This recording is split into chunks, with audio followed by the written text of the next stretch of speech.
Bref chemin. Compostelle. Cheminer pour brûler. Dépenser des pensées. Je vais vous raconter comment c'est possible que je fasse une apparition dans ce film, apparition toute raisonnable, mais sachant que à la fois je vais vous raconter l'histoire et à la fois je vous parlerai un petit peu du film. J'ai franchement pas grand chose à y faire. Heroes de la Tierra, enfants de la terre. En fait ça s'est produit quand on arrive à Compostelle. Pour beaucoup de gens, même si c'est une minorité, la fin c'est d'aller au bout de la terre, c'est-à-dire au Cap Finistère, dans un village portuaire qui s'appelle Fisterra. C'est quelque chose qui correspond à peu près 90-95 km, et de manière très classique, ça se fait en 3 jours. Et la mouche qui m'avait piqué, elle m'avait véhiculé le poison, tu dois le faire en 2 jours. Et j'avais même la prétention à l'époque de me dire que je voulais quand même profiter du village, pas forcément y rester, parce qu'après on peut faire une autre étape côtière, longer la côte. Mais je me suis dit, si je veux profiter vraiment de Fisterra, il faut que le 2e jour, j'ai le moins de kilomètres possible. Donc mon objectif, c'était de partir le matin de Compostelle, de marcher le plus possible, vraiment jusqu'à pas d'heure, jusqu'à ce que je ne vois plus les balises, le balisage en flèche, et que je dormirai là où j'arriverai, dehors, sous un porche, je me débrouillerai. C'est comme ça que je suis parti, comme un fou. À l'époque, j'avais vraiment la condition physique. Le premier ingrédient de cette anecdote, c'est de rencontrer un Allemand qui, lui, rentrait à pied et qui me dit, surtout quand tu seras à Fisterra, va pas au phare pour aller voir le coucher de soleil, mais va derrière Fisterra, il y a une petite plage. Sur cette plage, il y a des gens qui habitent là, certains depuis des années, certains sont des pèlerins qui ne sont jamais repartis, qui font un feu et qui proposent à manger pour tout le monde. Va passer ta soirée là. Bon. Je continue mon chemin, et là, sur une descente, je vois 2 cyclistes.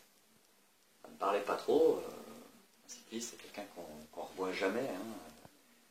Et surtout, un Portugais qui était en train de faire le chemin avec sa brouette. Pas une brouette moderne, une brouette de chantier vraiment bien lourde. Et en plus, il avait un chien, donc il avait installé une petite planche comme ça. Et il avait mis ses affaires dessus, son chien pouvait se glisser en dessous. Quand j'ai vu ça, c'était sûr, lui, j'allais me poser pour qu'on se rencontre. Alors tout de suite, je me pose avec eux, on se présente. Et puis, les cyclistes repartent. On commence à marcher avec le Portugais. Il y avait tout de suite une montée comme ça. Pour moi, c'était pénible de marcher à son rythme. C'est pas mon rythme. Mon sac, d'un coup, il était un peu plus pesant. Mais bon, je prends le temps de parler avec lui. Et puis, dans cette montée, je vais pour l'aider comme ça. Donc, je tire sa brouette. Et lui, d'un élan de fierté, je ferai tout seul. Il me fait « Non !» Comme ça. Moi, ça m'a vraiment braqué sur le coup. Je l'ai regardé, je lui ai dit « Bon, écoute, tu sais, quand je marche à ton rythme, c'est pénible pour moi. Tu veux pas que je t'aide ?» En plus, bon, il faut expliquer que je parlais pratiquement pas espagnol. Donc, portugais, pas du tout. Je dis « Buen camino » et je m'en vais. C'est comme ça que je marche toute la journée. Je marche. Ça m'était déjà arrivé de faire des journées comme ça, vraiment de grandes marches. Et dans la nuit, vraiment à un moment, je voyais plus le balisage, c'est juste des flèches jaunes qui sont peintes. Dans le noir, c'est plus compliqué. Donc je commençais à me dire, là, ça va être la fin de mon étape. Mais quand je voyais mon corps, en fait, je voyais que vraiment, tout allait très très bien. Et je pouvais encore continuer. J'ai même eu le côté un peu fou de me dire, mon corps m'amène quelque part. Et c'est comme ça, j'arrive dans un village, tout était noir, sauf un restaurant qui était encore sous lumière. Et là, il y avait un type au portable à l'extérieur. Moi, je continue tout droit. Et là, d'un coup, j'entends « Hé, Manuel !» Je me retourne. Et en fait, c'était le cycliste que j'avais vu qui était avec le Portugais. Un des 2 cyclistes. Et là, il m'invite à venir avec lui. Lui, il parlait un peu français, ça m'aidait. Il me pose la question, il faut toujours être prêt à avoir beaucoup de temps quand on a cette question. Pourquoi je fais le chemin et pourquoi je vais à Fissure? Et là, je ne voulais pas partir dans un long pamphlet. Donc je lui ai juste dit, pour moi, tu sais, les Celtes empruntaient déjà cette voie, et à leur époque, ça se terminait forcément à la mer. Donc moi, je vais finir mon chemin à Finistère, au Cap Finistère. Et là, il me regarde, il me fait, ah, mais c'est très intéressant ça, parce que moi, j'ai fait un documentaire, j'aimerais t'interviewer pour mon documentaire. Bon, aujourd'hui, tout le monde fait des documentaires, tout le monde est photographe, tout le monde est ci. C'est ce qu'il m'a dit, hein, je suis photographe. Bien, bien, bien. Néanmoins, moi, il fallait que je trouve mon endroit pour dormir.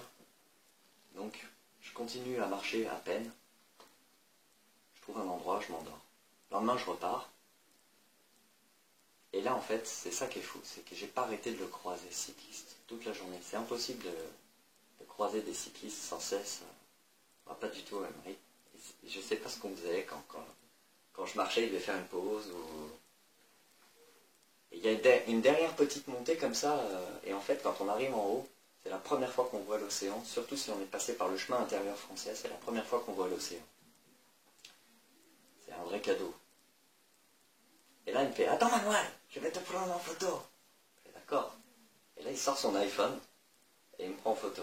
Et moi, forcément, intérieurement, je rigole. Ah oui, photographe professionnel. Ouais, comme ça. Mais bon, c'est pas grave. Et on continue. Là. Je rencontre d'autres personnes.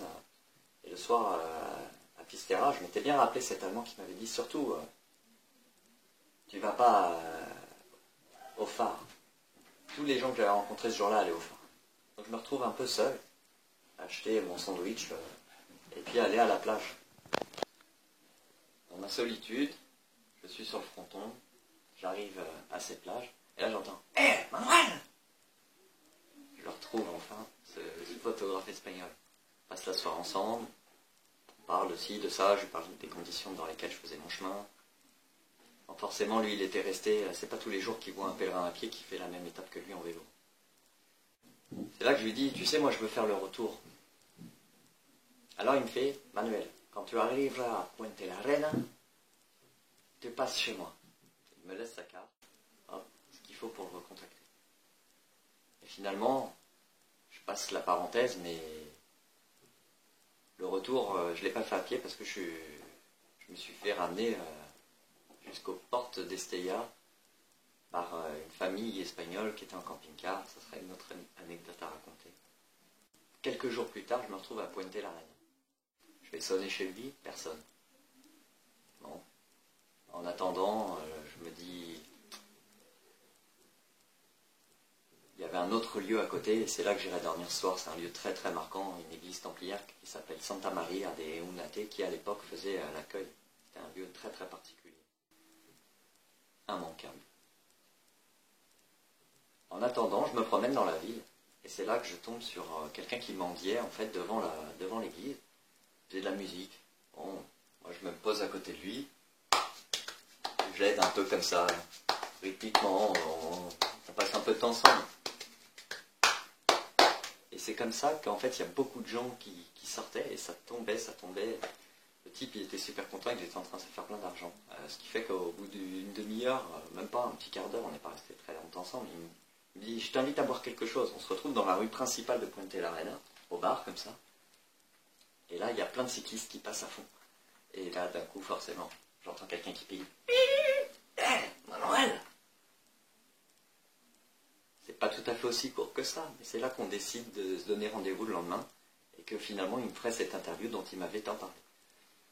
Alors, on a pu la faire devant cette église, qui est présente dans son film d'ailleurs. Il m'interviewe, et après, il m'invite chez lui. Et en fait, chez lui, ce photographe que j'avais pris de haut avec son iPhone, je me rends compte que c'est un photographe professionnel qui est en réussite professionnelle. Il avait une bonne quinzaine de livres déjà édités, des récompenses, cartes de presse, voyager partout dans le monde. C'était quelqu'un d'impressionnant. Ça, c'est joli sur le chemin, Parce qu'on ne sait jamais sur qui on tombe. Pachi Uriz. Il m'explique le contenu de son film. Il me dit qu'en fait, c'est un film qui veut remettre un peu en avant les connaissances traditionnelles sur les plantes, la médecine, les moyens de soins.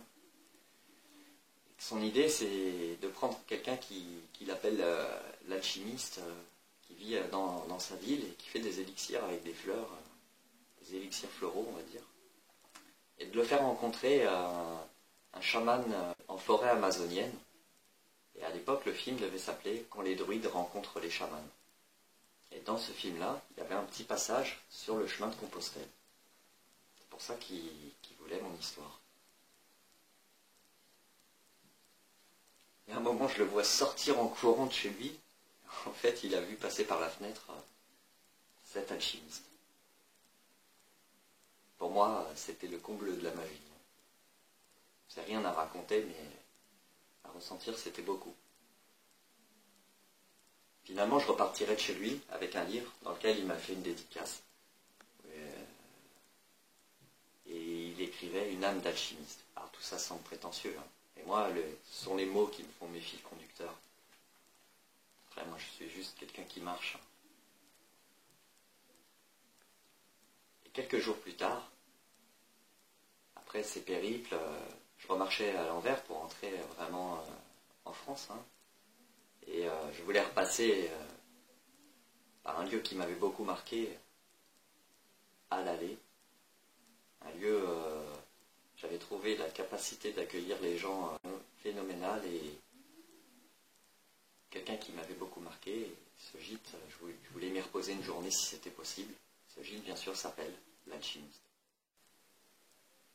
Ça me permettra de boucler cette anecdote comme ça. C'est comme ça que je suis arrivé à ce gîte où maintenant ça fait 4 ans que je suis là à accueillir les pèlerins. Alors, Hijos de la Tierra, c'est devenu finalement le nom de ce film. Parce qu'aujourd'hui, c'est bien plus qu'un simple druide qui rencontre un chaman. C'est un film où, en fait, il a été finalement voir plein de personnalités, d'énormément de traditions différentes. Notamment, ça commence tout de suite par un druide écossais, hyper imposant. Et bref, l'histoire est juste d'aller chercher les connaissances et les connaissants, du coup, traditionnels de toute la planète. Hein. Quelque part, il y a vraiment beaucoup de monde. Mon interview, elle n'y est pas dans le film, bien entendu. Qu'est-ce que j'avais à raconter face à ces personnes-là? Par contre, ça, c'est le clin d'œil de ma vie à cette époque-là. C'est d'être présent à chanter devant cette église. Ça dure quelques secondes. C'est comme ça que je figure succinctement dans le film Hijos de la Tierra. Merci, Pachi Uriz.